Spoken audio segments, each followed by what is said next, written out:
வணக்கம்ங்க. இன்றைக்கி நம்ம இட்லி தோசைக்கு ஏற்ற சூப்பரான ஒரு சட்னி தான் பார்க்க போகிறோம்.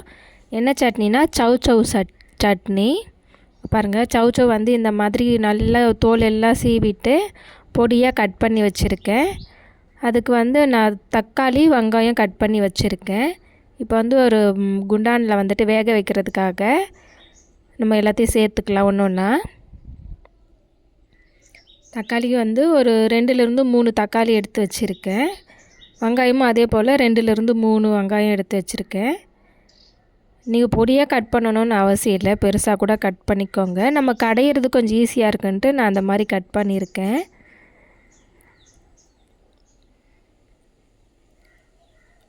ஸோ காய் பாருங்கள் எந்த அளவுக்கு பொடியாக கட் பண்ணியிருக்கேன்ட்டு. ஸோ நல்லா பொடியாக கட் பண்ணிக்கோங்க, ஏன்னா கடையிறதுக்கு கொஞ்சம் ஈஸியாக இருக்கும் அதுக்காக.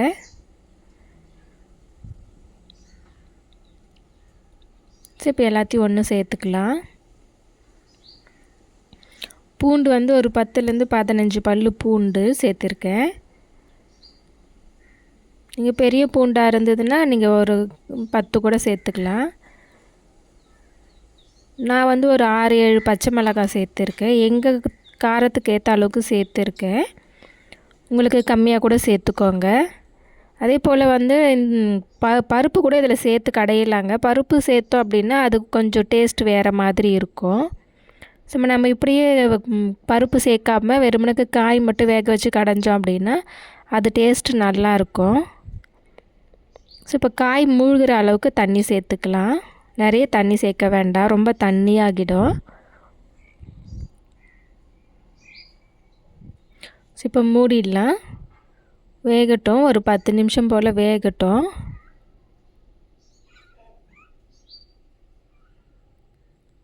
இப்போ பாருங்கள் நல்லா வெந்திருக்கு. ஸோ உங்களுக்கு பார்க்கும்போதே தெரியும் அந்த காயோட நல்லா வெந்திருக்கு.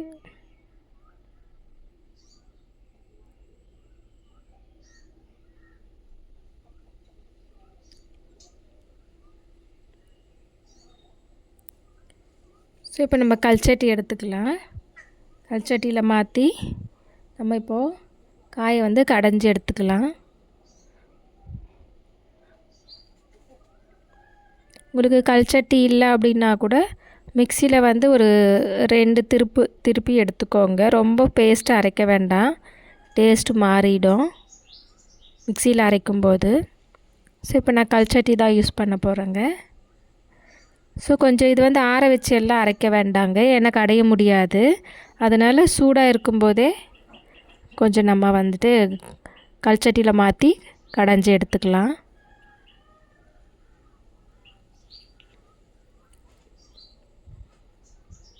ஸோ இங்கே பாருங்கள் மாற்றியாச்சு, கடைஞ்சிட்டேன். வேறு பாத்திரத்தில் மாற்றி வச்சுருக்கேன். எந்த அளவுக்கு இருக்குது பாருங்கள். ஸோ ரொம்ப பேஸ்ட்டாகவும் இல்லாமல் ரொம்ப திரியாகவும் இல்லாமல் ஓரளவுக்கு நல்லா கடைஞ்சிக்கணும். கல்சட்டியில் வந்து இந்த அளவுக்கு தான் கடைய முடியும். ஸோ இட்லி தோசைக்கெல்லாம் நிஜமாகவே சூப்பராக இருக்குங்க. நமக்கு டெய்லி என்ன சட்னி வைக்கிறது, என்ன குழம்பு வைக்கிறதுன்னு தெரியாதவங்க வந்து இந்த மாதிரி வந்து சௌசௌவில் வந்து ஒரு சட்னி செஞ்சு பார்க்கலாம். நீங்கள் கண்டிப்பாக பிடிக்கும் எல்லாருக்குமே. ஸோ இப்போ தாளிப்பும் செஞ்சு போட்டாச்சுங்க.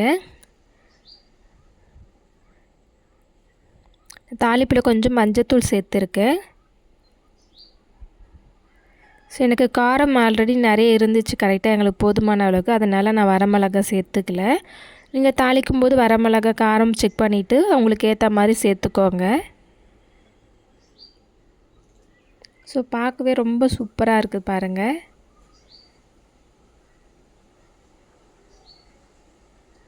ஸோ இது வந்து இட்லி தோசைக்கு இல்லாமல் சப்பாத்தி கூட நீங்கள் ட்ரை பண்ணலாம், ரொம்ப நல்லா தான் இருக்கும். நீங்கள் கண்டிப்பாக ட்ரை பண்ணிவிட்டு சொல்லுங்கள் எந்த அளவுக்கு வந்திருக்குன்னு. என்னோடய சேனலை நீங்கள் ஃபஸ்ட் டைம் பார்க்குறீங்கன்னா சேனலை சப்ஸ்கிரைப் பண்ணுங்கள். பக்கத்தில் இருக்க பெல் பட்டனை கிளிக் பண்ணிவிடுங்க, அப்போ தான் அடுத்த வீடியோ வரும். Thanks for வாட்சிங்க. Take care.